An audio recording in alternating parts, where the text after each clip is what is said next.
Peu de rois dans l'histoire portent un nom aussi puissant que Richard Cœur de Lion. Guerrier intrépide, croisé fervent et stratège brillant, il est devenu l'une des figures les plus emblématiques du Moyen-Âge. Son nom évoque des batailles épiques, des conquêtes audacieuses et un héritage entouré de légendes. Mais qui était réellement Richard Cœur de Lion?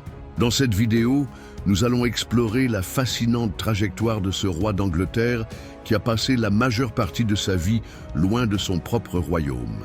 Depuis son enfance, marquée par des conflits familiaux, jusqu'à sa participation héroïque à la Troisième Croisade, en passant par la période dramatique où il fut fait prisonnier, nous découvrirons les défis et triomphes qui ont forgé sa renommée. Restez avec nous jusqu'à la fin pour découvrir non seulement les gloires de Richard, mais aussi ses contradictions. Était-il un roi pieux ou un souverain négligent? Un héros chrétien ou un dirigeant impitoyable? Nous allons dévoiler la véritable histoire derrière le mythe. Restez avec nous et plongez dans la vie de l'un des monarques les plus légendaires du Moyen-Âge. Pour comprendre la trajectoire de Richard Cœur de Lion, il est essentiel de saisir le contexte dans lequel il a vécu. Il est né à une époque troublée de l'Europe médiévale, au XIIe siècle, lorsque les royaumes chrétiens et musulmans se disputaient territoire et influence. L'Angleterre, sa terre natale, était sous la domination de la dynastie Plantagenète, gouvernée par son père, le puissant roi Henri II. Cette période fut marquée par des guerres constantes entre les monarques européens et par une forte influence de l'Église catholique sur la politique et la société. Outre les conflits internes entre nobles et rois, la chrétienté était engagée dans les croisades, expéditions militaires organisées pour reprendre Jérusalem et d'autres territoires sacrés sous domination musulmane. C'est dans ce contexte que Richard a grandi, étant formé dès son jeune âge comme un guerrier et un chef. Sa mère, Aliénor d'Aquitaine, l'une des femmes les plus influentes de son époque, a joué un rôle majeur dans sa formation et son ambition.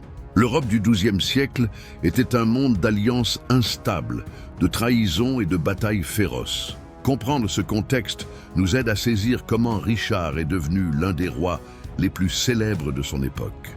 Richard est né le 8 septembre de l'an 1157 dans la ville d'Oxford, en Angleterre. Fils du roi Henri II et d'Aliénor d'Aquitaine, il grandit au milieu d'intrigues politiques et de conflits territoriaux. Dès son jeune âge, il montra un grand talent militaire et une préférence pour la culture et la langue française, étant plus attaché à ces terres du continent européen qu'à l'Angleterre elle-même. Durant le règne de son père, Richard se révolta aux côtés de ses frères contre Henri II, soutenant sa mère dans la lutte pour plus d'autonomie du duché d'Aquitaine. Cette révolte échoua, mais Richard resta une figure centrale de la politique de l'époque. Après la mort de son frère aîné, Henri, il devint l'héritier du trône. En 1189, à la mort de son père, Richard fut couronné roi d'Angleterre.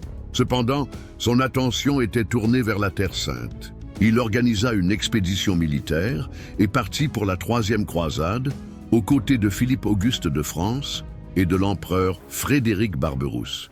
Au cours de son voyage, il affronta des défis politiques et militaires, consolidant sa réputation comme l'un des plus grands guerriers de la chrétienté. En Terre Sainte, Richard se distingua par la conquête de l'île de Chypre et par le siège réussi de Saint-Jean d'Acre.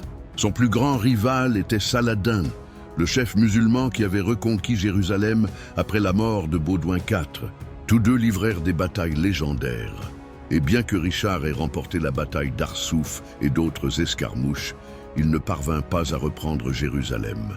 En 1192, il conclut un traité avec Saladin, garantissant l'accès des pèlerins chrétiens à la ville sainte et mettant fin à sa participation à la croisade. Sur le chemin du retour en Europe, Richard fut capturé par le duc Léopold d'Autriche et remis à l'empereur Henri VI, qui exigea une lourde rançon. Pendant cette période de captivité, son absence provoqua une instabilité en Angleterre, mais sa mère, Aliénor d'Aquitaine, réussit à réunir les fonds pour sa libération. À son retour, Richard dut affronter de nouvelles guerres contre Philippe Auguste de France pour tenter de protéger ses territoires continentaux.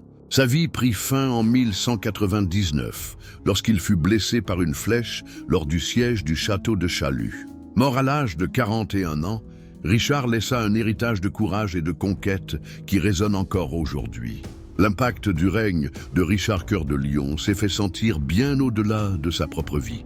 Malgré son absence prolongée d'Angleterre, il est resté un symbole de leadership et de bravoure. Son règne a toutefois été marqué par des coûts élevés, principalement dus aux croisades et à la rançon d'1 million de dollars qui a dû être payé pour sa libération. L'héritage de Richard a été largement romancé au cours des siècles. Il est devenu une icône des croisades et de la chevalerie médiévale, souvent dépeint comme un roi juste et courageux.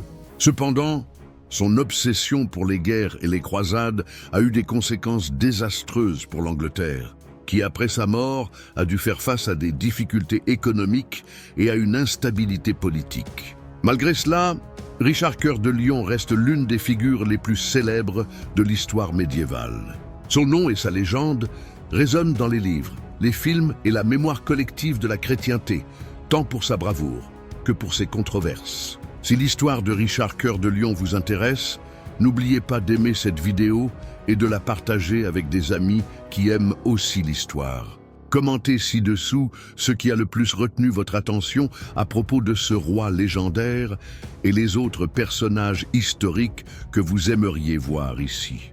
Abonnez-vous à la chaîne pour plus de contenu sur l'histoire fascinante de l'Église et du Moyen Âge. À la prochaine fois.